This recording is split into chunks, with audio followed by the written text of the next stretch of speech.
My grandmother was an artist, and I remember painting with her, learning techniques, and yeah, I just always knew that I wanted to do something creative with my life. Yeah. المنوتة تبدأ إسا. Emma Weller, artista.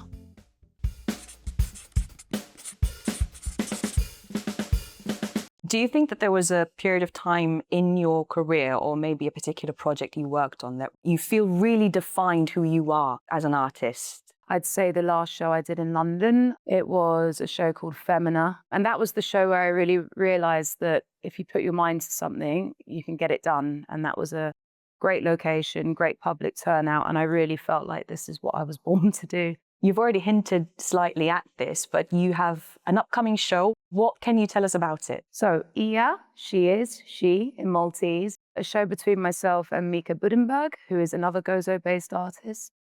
And the both of us wanted to put together a body of work which was encompassing the female experience, the state of being as a woman. However, we also are hugely influenced by Gozitan materials this time.